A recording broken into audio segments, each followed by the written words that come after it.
Olá, alunos! Estamos mais uma vez aqui para falar a respeito das cadeiras, das disciplinas do EJATEC. Hoje vamos falar a respeito da da disciplina de Direitos Humanos, né? Dentro do assunto Direitos Humanos, vamos falar nessa aula a respeito das gerações do direito, da evolução dos direitos humanos, né? Para falar dessa evolução dos direitos humanos, primeiro a gente precisa de um conceito. E o conceito que a gente vai trabalhar aqui nas nossas aulas é o conceito dado justamente pela ONU, né? Onde diz que os direitos humanos são garantias jurídicas, né, universais que protegem, de fato, o indivíduo e grupos contra as ações ou omissões, né, dos governos que atentem contra a dignidade da pessoa humana. Bom, professor, me dê um exemplo aí de direitos humanos, me diga aí, materialize para a gente, de fato, um exemplo, né? A gente pode citar o direito à vida, o direito à integridade física, né? O direito à dignidade, ao direito à dignidade, entre outros direitos, né? A gente sabe que os direitos humanos, eles são, de fato, né, garantias históricas, né, que mudam ao longo do tempo e vão se adaptando às situações, né, às necessidades específicas de cada momento. A gente tem 3 marcos nos direitos humanos, né? Essa, de fato, globalização dos direitos humanos. A gente diz que esses 3 marcos são divididos em histórico, né? Um marco histórico, marco político, né? Institucional e um plano, de fato, jurídico. A gente pode ter aí como plano histórico, de acordo com o nosso material, né, o término da Segunda Guerra Mundial em 1945. No plano político, institucional, a gente tem a criação das organizações, né, das Nações, de fato, Unidas, a ONU, também em 1945. No plano jurídico, já temos a promulgação da Declaração Universal dos Direitos Humanos, a DUD, lá em 1948. Bom, a base dos direitos humanos é justamente a dignidade da pessoa. Professor, mas de fato, né, o que é essa dignidade? A dignidade é a convicção de que todos os seres humanos têm o direito a ser igualmente respeitados, né, pelo simples fato de ser, né, humano, né, de sua humanidade, tá bom? Em palavras mais simples, a gente pode dizer, né, que os direitos humanos, ele assegura a dignidade de um ser humano, né, de fato respeitar, aquele ser humano ele tem que ser respeitado e tratado de forma igualitária em relação aos outros, independentemente de qualquer, né, condição social, cultural ou econômica. Pessoal, vocês podem estar se questionando, professor, eu vi o direitos humanos, a nomenclatura de direitos humanos em determinado material, em outro eu já vi direitos, né, fundamentais. Existe uma diferença entre direitos humanos e direitos fundamentais? Pessoal, existe uma pequena diferença entre direitos humanos e direitos fundamentais, né? Os direitos humanos, eles são previstos no ordenamento, né, internacional. Já os direitos fundamentais estão previstos no texto, né, constitucionais de cada país. Bom, quando os direitos humanos são firmados em determinado ordenamento jurídico, tais como Constituição, eles passam a ser chamados, né, de direitos fundamentais. Professor, mas por que direitos fundamentais? A gente pode dizer que esses direitos, eles são direitos fundamentais, né? São considerados, de fato, fundamentais, porque sem eles a pessoa humana não consegue, de fato, existir, ou não é capaz, né, de se desenvolver e se desempenhar, né, e de participar plenamente da vida. Então, existe essa pequena distinção entre direitos humanos e direitos fundamentais. Lembrando, direitos humanos, eles estão previstos no ordenamento internacional. Já os direitos fundamentais, né, são, de fato, previstos em textos constitucionais. Aqui a gente chega no nosso assunto principal da aula, que é justamente a evolução dos direitos humanos, né? A gente adota para essa aula a teoria de Karel Vazak, né?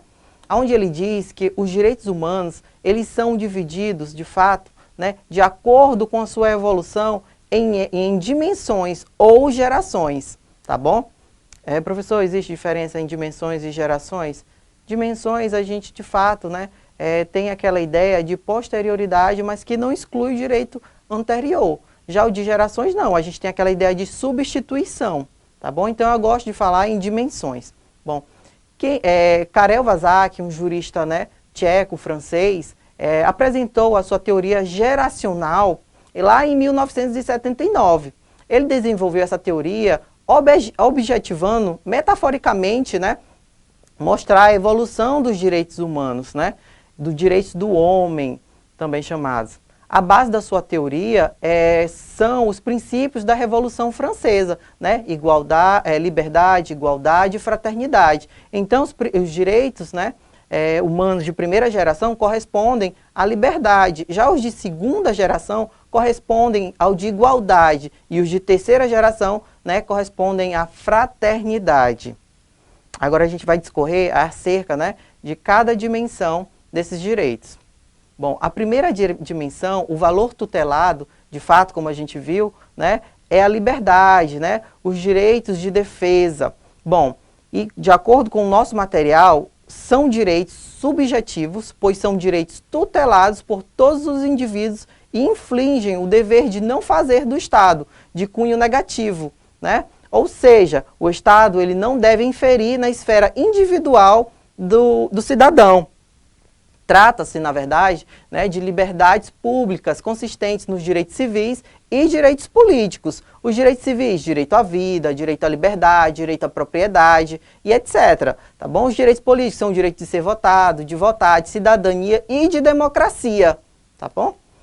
Bom, professor, aprofunda mais a respeito dos direitos civis e direitos políticos. Aqui no nosso material a gente tem um conteúdo, né, que fala a respeito desses direitos individuais, civis, ou direitos individuais, como são chamados. São prerrogativas que protegem, de fato, a integridade humana, né? A proteção à integridade física, psíquica e moral, contra o abuso de poder ou qualquer outra forma, né, de arbitrariedade por parte do Estado ou de particulares. Já os direitos políticos asseguram, né, a participação na administração do Estado. O que quer dizer isso, professor? Né? O núcleo desse direito envolve o direito, né, do voto, o direito de ser votado, o direito de ocupar cargos públicos e funções políticas ou funções políticas e, por fim, né, o direito de permanecer nesses cargos.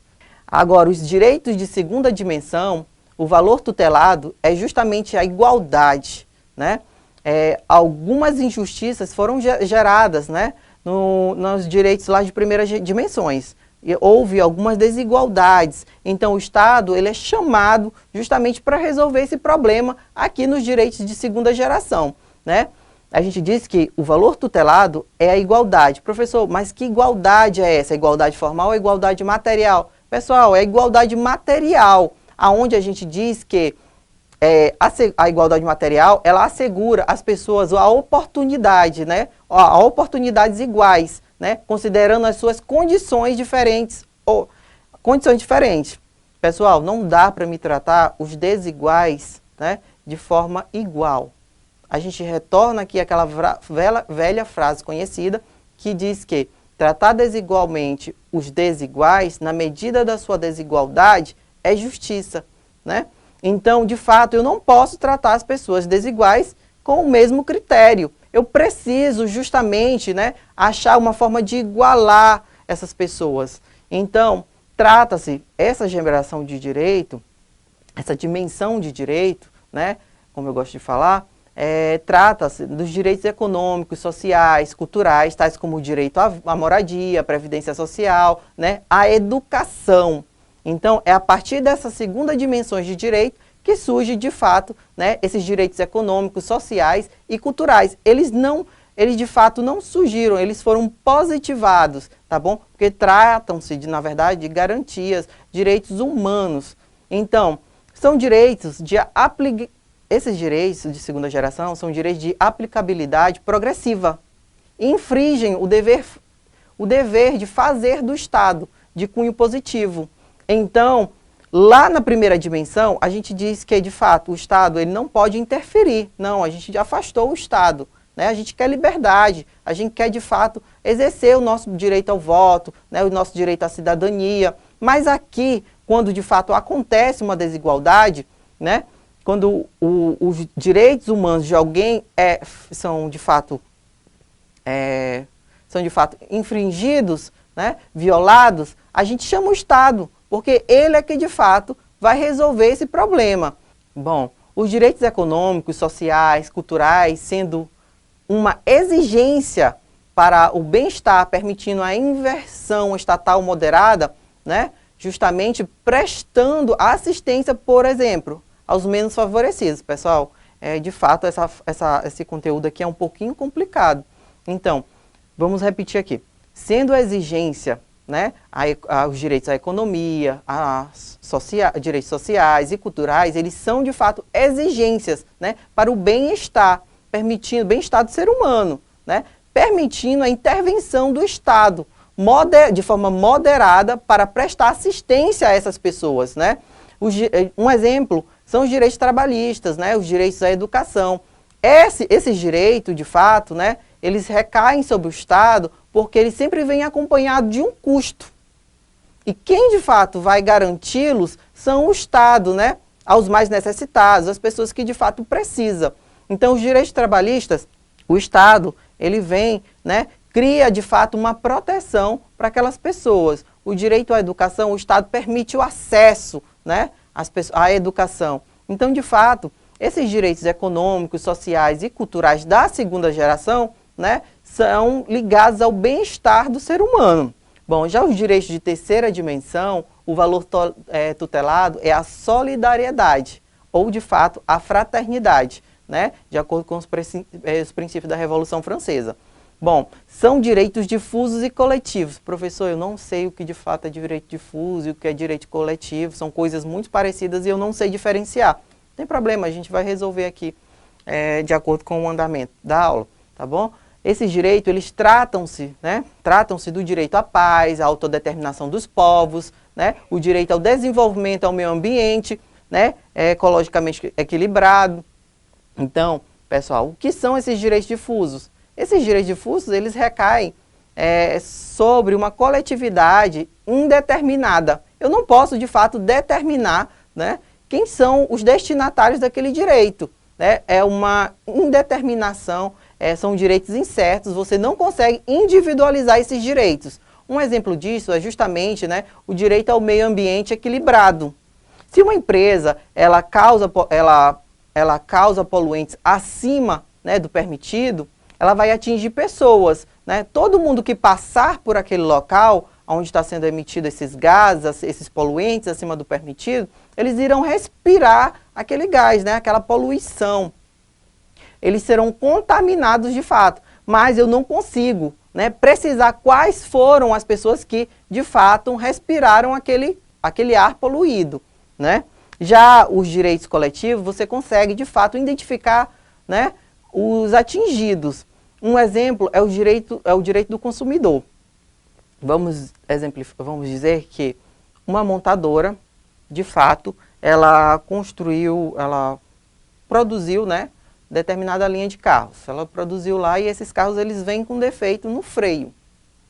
Então, a partir do momento que aquele defeito ele é percebido, né, mesmo que os outros carros estejam de fato sido vendidos, já tenham sido vendidos, eu consigo determinar qual foi o grupo que comprou, né, e chamá-los para corrigir, para de fato fazer a manutenção ou a troca, a substituição da peça, tá bom?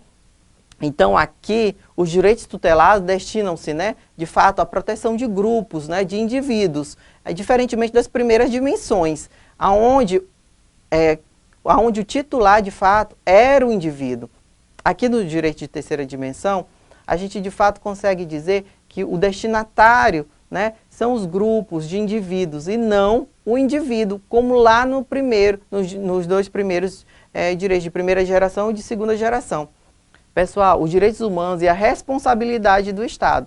A gente vê muito algumas ações do Estado, né, que é infringindo, de fato, violando os direitos da pessoa humana. Então, em tese, vamos supor, eu tenho um agente público, né, ou um representante dos três poderes, do executivo, né, do legislativo ou do judiciário, e essa pessoa, né, ele de fato viola o direito do outro, né, ligado aos direitos humanos. Ele viola.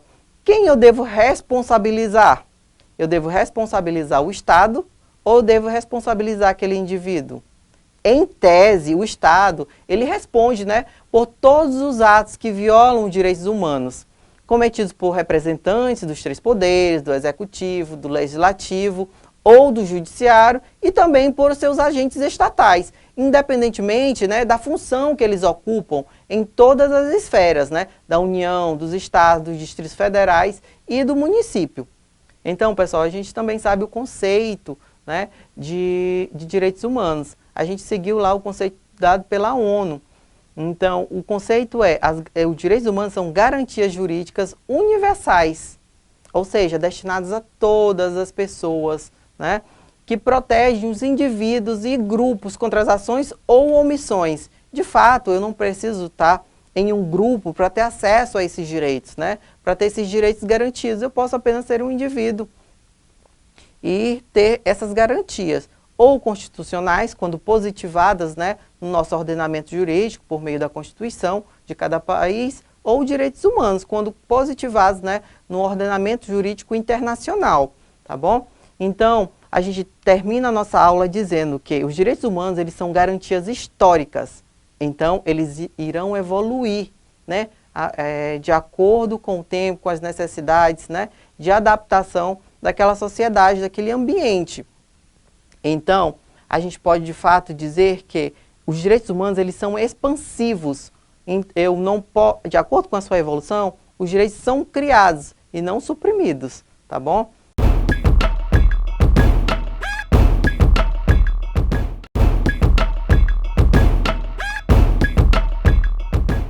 Olá pessoal, eu sou o professor Gustavo Naiva e hoje nós vamos dar continuidade, né, ao estudo dos direitos humanos. O nosso foco hoje vai ser as características dos direitos humanos. Na aula passada a gente deu o conceito de direitos humanos, né, a gente disse que são garantias jurídicas universais que protegem os indivíduos e grupos contra as ações ou omissões, né, dos governos que atentem contra a dignidade humana. A gente também disse que os direitos humanos, eles são históricos, né, que mudam ao longo do tempo. A gente viu que os direitos humanos, eles são divididos de acordo com a sua evolução. Então, temos os direitos de primeira dimensão, onde correspondem, né, os direitos de liberdade, aos direitos civis e políticos. Temos os direitos de segunda geração, que correspondem aos direitos de igualdade, direitos econômicos, sociais e culturais. E temos os direitos de terceira geração, onde eles correspondem, de fato, ao direito de fraternidade social. Né? E agora, de fato, nós vamos entrar no nosso assunto da aula, que são as características dos direitos humanos. Aqui a gente vai entender um pouco mais, né, o porquê dos direitos humanos terem essa característica histórica falada na nossa primeira aula. O que significa isso, professor? Significa, né, que os direitos humanos, eles não surgiram todos ao mesmo tempo. Houve, de fato, uma evolução dos direitos humanos de acordo com a necessidade social. Então, de acordo com a apresentação das necessidades, né, houve soluções. Então, esses direitos humanos, eles de fato têm esse cunho histórico, né? São frutos de conquistas históricas, né? São construídos, né, gradualmente e vão se expandindo ao longo da história. O que significa dizer que eles vão se expandindo, professor?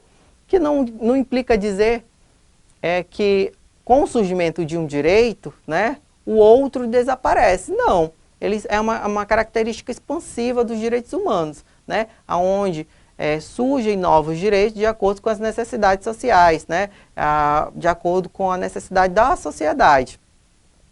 Esses direitos, eles surgem do nada. O legislador, de fato, ele diz assim, olha, hoje passei por uma situação e eu achei, né, que aquela situação, eu posso tirar um direito humano daquela situação, né? E vai lá e positiva, que coloca no código, né, nacional ou internacional. Não é assim que surge. Esses direitos, eles nascem, de fato, né, historicamente, de acordo com as lutas dos movimentos sociais, né, para que se firme a dignidade da pessoa humana. Então, esses grupos sociais, né, esses movimentos sociais, eles lutam, de fato, para garantir direitos. E de acordo com essas lutas, é que vai surgindo, né, os direitos humanos. Então, não é algo que nasce do nada. É de acordo com uma necessidade social. Bom, os direitos humanos, eles são expansivos, como falado na aula passada. Isso é, não há supressão de direitos, uma proibição, né, de fato, uma proibição de retrocesso. Eu não posso apresentar um novo direito humano e tirar um anterior. Isso não pode acontecer, né? Então, não há uma supressão de direitos, né, de direitos já reconhecidos, no ordenamento jurídico, mas sim uma ampliação da proteção dos indivíduos, né? Um reconhecimento de novos direitos. Então, isso quer dizer que esses direitos eles são expansivos, né? Não quer dizer que eu deva suprimir alguns porque surgiram novos. Não, muito pelo contrário. Eu devo aumentar o leque de direitos humanos, né? A gente também viu na aula passada, não como característica, né? Mas a gente viu lá no conceito que os direitos humanos, eles são mutáveis, eles mudam de acordo com a situação, né? Eles são adaptáveis, eles conseguem se adaptar em várias culturas, vários ambientes, né? Eles são aperfeiçoáveis, né? Aquela história, não está bom? Podemos melhorar, de acordo com as necessidades sociais. Bom, essa característica, né, historicidade, esses 3 últimos itens que a gente falou, né, são que os direitos humanos são mutáveis, adaptáveis e aperfeiçoáveis, eles de fato puxam a nossa próxima característica dos direitos humanos, que é a mobilidade e o dinamismo. Então, por serem históricos, né, os direitos humanos, eles estão em constante modificação. Eles estão em constante modificação para se adaptar, né, para se aperfeiçoar esses direitos. Também podemos falar a respeito da característica da universalidade. Essa característica, né, ela garante que os direitos humanos englobem todos os indivíduos. Pouco importa, né, a nacionalidade, né, a cor, a orientação sexual, a opção religiosa ou política daquelas pessoas. Todos são destinatários, né, desses direitos. Todos os humanos são destinatários desses direitos. Esses direitos, eles se, de fato, destinam a todos os seres humanos, como a gente pode ver aqui no nosso material, sem qualquer tipo de distinção ou discriminação, né? E possui abrangência territorial universal em todo o mundo. Os direitos humanos, eles não ficam restritos a determinadas regiões ou continentes, não. Eles têm essa característica, né, da universalidade, né? Eles se expandem por todo o território, né, universal, em todo o mundo. Então, pessoal, quer dizer que esses direitos, eles são inerentes à pessoa humana, né? Eles não devem cumprir, de fato, preencher qualquer requisito. Basta ser humano para ser destinatário, né, para ser possuidor desse direito. Bom, a nossa próxima característica é a relatividade. Pessoal, eu vou contar aqui uma historinha para vocês e a gente daí vai tirar o conceito, a explicação a respeito da relatividade, né? Eu posso dizer que, de fato, eu tenho direito, né, à liberdade de expressão. E às vezes eu utilizo essa minha liberdade de expressão de forma equivocada, né? Então, eu vou lá, utilizando-se da minha liberdade de expressão, e violo a vida privada de outras pessoas. De fato, eu não posso fazer isso, né? Então, a gente deve, de fato, relativizar esse meu direito, né, para que haja uma relação harmoniosa com o direito do outro, né, o direito à vida privada. Então, os direitos humanos, eles não são absolutos, né? E também não há um juízo de valor em relação a eles, tá bom? Então, de fato, eu tenho que relativizar esses meus direitos para que o outro possa exercer o seu direito, não ter o seu direito infringido, né? Não se admite, de fato, né, que a expressão, que essa minha liberdade de expressão, ela chegue ao ponto, né, de ofender a imagem de alguém, né? Conforme o Paulo Branco, a gente tem aqui no nosso material uma explicação a respeito dessa relatividade, né, dos direitos humanos, dessa característica da relatividade dos direitos humanos. Eu posso dizer que, de acordo com Paulo Branco, eu posso dizer que os direitos humanos, né, os direitos fundamentais, eles podem ser objeto de limitação, não sendo, pois, absolutos. De acordo com Paulo Branco, até o elementar direito à vida tem, de fato, a limitação explícita, né? Lá no nosso artigo 47, do artigo 5º da Constituição Federal, dizendo que em situações, né, de guerra, podemos, de fato, admitir a pena de morte. Então, aquele direito à vida, ele foi, de fato, relativizado, tá bom? Então, a nossa próxima característica a respeito dos direitos humanos é a irrenunciabilidade dos direitos, tá bom? Eu não posso, de fato, renunciar aos meus direitos. Lembra daquela história do cara lá que, de fato, teve o seu direito violado por mim, né? Eu fui lá e utilizei a minha liberdade de expressão de forma equivocada e fui lá e violei a vida privada dele, então, pessoal, ele, com medo da minha responsabilização, porque de fato eu vou sofrer uma sanção, né? Então, ele com medo da minha responsabilização, ele diz assim, não, eu abdiquei desse direito, eu renunciei desse direito da minha vida privada, eu não quero que aquela pessoa ali sofra as sanções, né?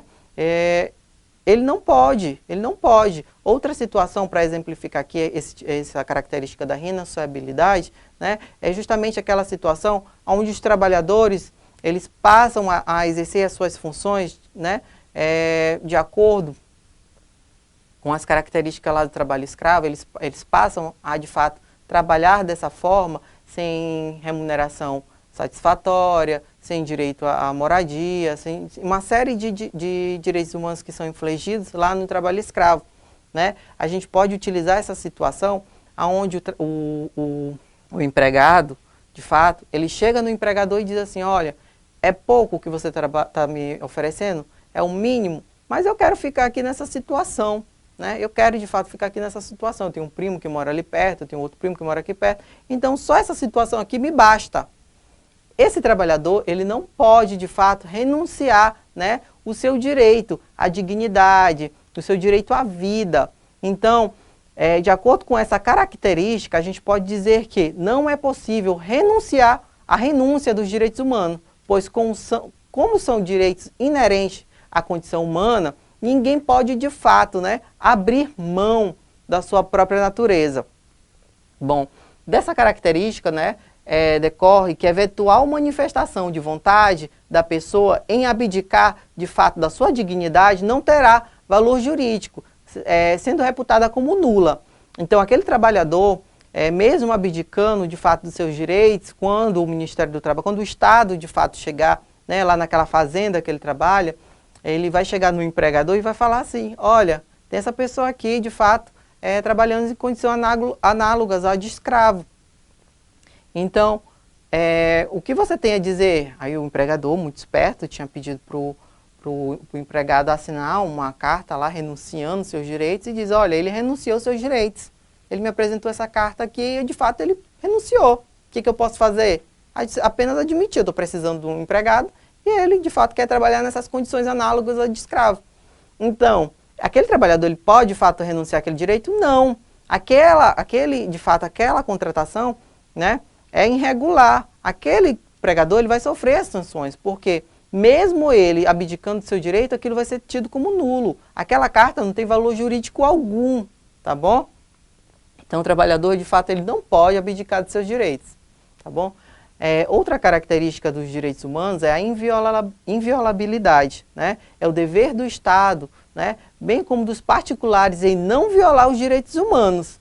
Então, aquele empregador, era dever dele observar a situação e ver que aquele trabalho, ele não era digno, ele não dava dignidade àquele ser humano, tá bom? O Estado, ele deve, de fato, né, não infringir. O Estado, de maneira alguma, ele pode contratar pessoas naquelas situações análogas a de escravo. Mas, se ele ver que aquele direito está sendo violado, né, por um indivíduo, por um particular, ele deve intervir. Então, essa inviolabilidade é o dever do Estado, bem como dos particulares, né, de não violar os direitos humanos. Então, é dever dele não violar, tá bom? No entanto, de acordo com o nosso material, caso ocorra a violação, o Estado tem o dever de agir de maneira eficaz, né, e voltada a sanar a lesão. Ou seja, o Estado, ele tem que ir lá naquele empregador que contratou o trabalhador, né, com aquelas condições, e sanar, de fato, aquela lesão do trabalhador. E ele tem que agir de maneira eficaz para que aquela situação ela não ocorra mais, tá bom? E isso deve ser feito o mais rápido possível, né? Bem como adotar as medidas necessárias para que aquela violação, de fato, mesmo que não seja com aquele trabalhador, não ocorra com outros. Então, pessoal, mesmo que o Estado ele tenha ido, de fato, né, resolver aquela situação de forma eficaz, rápida, né, tomou as devidas providências para que aquela situação não ocorra mais com aquele trabalhador, não só naquela fazenda, mas em outras também, né, mas aquele trabalhador, ele sofreu uma injustiça, né, porque a gente sabe que a justiça feita tardiamente, ela já é por si só uma injustiça. Então, aquele trabalhador ele já teve seus direitos violados 2 vezes, né? A nossa próxima característica nos permite, de fato, utilizar o mesmo exemplo, né, em situações diferentes. Aí o trabalhador, depois que o Estado passou lá, né, disse, rapaz, eu tenho uma forma, ele quer trabalhar lá, não importa o que aconteça, aquele trabalhador ele quer trabalhar lá. E o empregador, se aproveitando da situação, ele diz assim, de fato, eu não posso mais te contratar dessa forma, né, tu não pode renunciar aos teus direitos humanos. Então, não tenho como te contratar, porque eu vou sofrer outra sanção. Aí o trabalhador pensa, eu não posso abdicar, mas eu posso te transferir ou, de fato, alienar esse direito, né, a você. Você me passa determinada quantia e eu, né, me submeto a essas condições, porque eu estou alienando o meu direito. Pessoal, isso pode? Não, não pode, né? A inalienabilidade, ela diz que, significa que, né, os direitos humanos eles não são objetos de comércio e, portanto, não podem ser alienados, né, e nem transferidos. Então, aquela situação em que o trabalhador queria alienar ou transferir os direitos dele, ela já não pode acontecer. Se o empregador contratar dessa forma, ele vai sofrer, de fato, as consequências jurídicas, né, cabíveis outra vez, tá bom? A dignidade da pessoa humana, por exemplo, não pode ser vendida. Então, aquele trabalhador, ele está se equivocando nessa situação, né? Ele não entende, ele se equivoca, ele quer de fato receber alguma remuneração por aquilo, por aquele trabalho, ele está precisando, ele está passando por uma situação difícil, então muitas das vezes eles não enxergam, né, aquele trabalho como um trabalho escravo, tá bom? Essa alienabilidade, né, dos direitos humanos, essa característica de inalienabilidade, ela não importa dizer que eu não possa desempenhar atividades econômicas utilizando, né, um direito humano. E não importa dizer isso. Eu digo que eu, de fato, posso, né, desempenhar atividade econômica, né, utilizando-se de um direito humano. Um exemplo disso, né, são os direitos autorais, o exercício das relações econômicas decorrentes de um direito humano. Eu posso ser um autor, de escrever um livro, e eu posso vender aqueles direitos autorais para a editora. Então, eu estou utilizando os meus direitos humanos, né, em atividades econômicas. Nessas situações, de fato, eu posso. O que eu não posso é vender aquele direito, eu não posso, de fato, transferir aquele direito, né, eu não posso alienar aquele direito. Mas, né, entretanto, que eu posso, de fato, realizar atividades econômicas em decorrência, né, utilizando-se daquele direito humano. Nossa próxima característica aqui é a imprescritibilidade, né, onde eu digo que os direitos humanos, passe o tempo que passar, eles não prescrevem. É de fato isso, né? Professor, é algo mais complicado? Não, é apenas isso, né? A imprescritibilidade significa dizer que a pretensão de respeito e concretização de direitos humanos, né, não se esgota pelo passar dos tempos, né, dos anos, ela pode de fato ser exigida a qualquer momento. Eu posso estar aqui e não estar fazendo uso de um direito, né, de um direito humano, direito de livre manifestação. Então, política, eu posso estar aqui não fazendo, não fazendo uso desse direito, né, mas daqui a 10 anos que de fato, se eu vivo for, se daqui a 10 anos, de fato, eu, né, quiser exercer esse direito, eu posso. Aqui no nosso material a gente coloca dessa forma, o decurso do tempo não atinge a pretensão de respeito, né, aos direitos que se materializam a dignidade humana, tá bom? Só para resumir de fato o que a gente falou aqui. Durante o estado de sítio, um exemplo, durante o estado de sítio, né, algumas situações, né, de relativação dos direitos humanos ou restrições pontuais dos direitos humanos ocorrem, tá bom? Mas, findada aquela situação, de fato, né, aqueles direitos eles voltam a ser plenamente assegurados a todo cidadão, a todo ser humano. As nossas 3 últimas características, elas são complementares, tá bom? Bom, a nossa primeira característica aqui, a gente vai falar a respeito da complementariedade, né, dos direitos humanos, essa característica deles. Bom, os direitos humanos eles devem ser interpretados, né, em conjunto, de acordo aqui com o nosso material. e não devem, de forma alguma, ser interpretados de forma isolada, né? Não havendo uma hierarquia entre eles, ou seja, não há uma hierarquia entre os direitos humanos, não há um direito mais válido do que o outro, tá bom? Todos estão no mesmo patamar, tá bom? Com a finalidade de se alcançar o objetivo previsto pelo legislador constituinte. Então, de fato, não há uma hierarquia entre os direitos humanos, tá bom? Então, outra característica é muito semelhante a essa complementariedade, né, dos direitos humanos. Essa característica é a característica da concorrência, né? Essa característica, ela de fato revela a possibilidade, né, de exercer os meus direitos, né, em concorrência com os outros, né, cumulativamente.